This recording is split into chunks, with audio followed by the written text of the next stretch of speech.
Peran aktif sektor swasta sebagai motor penggerak ekonomi dan penentu daya saing produk yang dihasilkan di daerah perlu mendapat perhatian besar pemerintah Kota Makassar.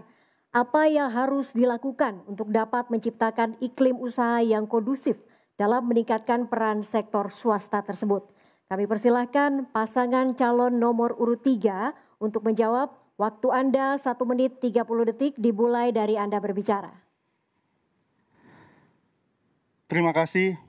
Dalam bidang ekonomi, pemerintah harus hadir sebagai the bridge, sebagai jembatan untuk masyarakat dan potensi-potensi yang ada di Kota Makassar, potensi-potensi ekonomi yang ada di Kota Makassar.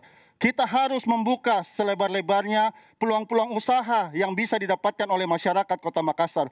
Dan kita juga harus mendata peluang potensi-potensi masyarakat dalam 100 hari kepemimpinan kami ke depannya. Usaha mikro dan usaha makro harus selaras. Usaha makro kita usahakan untuk bisa berinvestasi dengan baik dan membuka lapangan kerja seluas-luasnya. Usaha mikro kita berikan peluang, kita berikan pembelajaran supaya bisa berfungsi untuk menjadi lebih besar ke depannya.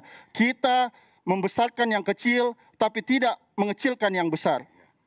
Berdasarkan data BPS menyebutkan bahwa PDRB kita tahun 2019 itu sudah mencapai 165 triliun. Jadi uang yang berputar di Makassar 165 triliun. Uangnya pemerintah di APBD itu cuma 4,4 triliun. Kalau rasio uang yang didrive oleh pemerintah dibandingkan dengan uang yang berputar di masyarakat itu kira-kira pemerintah hanya 2,7 sampai 2,8%.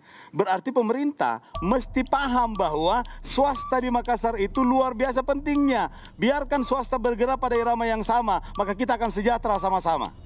Terima kasih. Cukup, terima kasih Paslon 3. Silakan Paslon 4, Anda punya kesempatan 45 detik untuk menanggapi. Waktu Anda dimulai dari Anda berbicara. Ekonomi Kota Makassar termasuk dalam ekonomi perkotaan yang pertumbuhannya cukup perspektif. Malah pernah mencapai pertumbuhan yang cukup fantastis di atas 10% ketika ekonomi dunia lagi lesu. Apakah prospek pertumbuhan ekonomi Kota Makassar ini masih bisa dijaga dan caranya seperti apa, Tabe? Cukup, ada yang mau ditambahkan? Paslon 4? Saya menambahkan kira-kira menghitung 8% pertumbuhan ekonomi dengan 0,4 itu berarti 4% orang kaya menguasai ekonomi Makassar. Bagaimana pendapat Anda? Terima kasih Paslon 4. Kami persilahkan Paslon 1. Untuk menanggapi, waktu Anda 45 detik dimulai dari Anda berbicara. Bagaimana pendapat Anda jika Kota Makassar mengalami kondisi seperti pada tahun 2014 di mana pertumbuhan ekonomi tertinggi 7,39%. Akan tetapi tingkat inflasi lebih tinggi dari pertumbuhan ekonominya yaitu 8,40%. Bagaimana usaha Paslon nomor 3 untuk mengatasi hal tersebut? Jadi ini terjadi pada saat kami menghadapi awal pemerintahan di mana pertumbuhan ekonomi yang begitu dibanggakan ternyata inflasinya lebih tinggi. Artinya uangnya banyak tapi belanjanya lebih besar. Artinya ini sebuah kecelakaan ekonomi yang luar biasa yang kemudian kami balik menjadi 8,4 dan 3,5. Kira-kira begitu pertanyaannya. Terima kasih. Sudah cukup? Paslon 1, kami persilahkan Paslon 2 untuk menanggapi. Waktu Anda 45 detik dimulai dari Anda berbicara. Baik, saya cuma mau bertanya, apa yang Deng Ical lakukan pada saat menjadi wakil wali kota dengan berbeda statement yang ada hari ini dengan Pak Dhani yang pada saat itu jadi wali kota. Berbeda sekali caranya menerangkan seperti apa angka pertumbuhan, seperti apa klaim terhadap keberhasilan. Saya tidak tahu ini. Apa yang terjadi pada saat Bapak berdua memimpin Kota Makassar. Tolong supaya kami belajar tidak akan seperti itu bersama Pak Rahman ke depan. Insyaallah. Makasih. Sudah cukup Paslon 2. Kami persilahkan Paslon 3 untuk memberikan tanggapan. Waktu Anda 1 menit 30 detik dimulai dari Anda berbicara. Yang pertama KKP, jangan juga terlalu cari-cari masalah. Karena saya dengan Pak Dhani pun juga sampai hari ini tidak ada masalah. Cara menginterpretasi itu, cara menginterpretasi itu karena memang perspektifnya yang beda.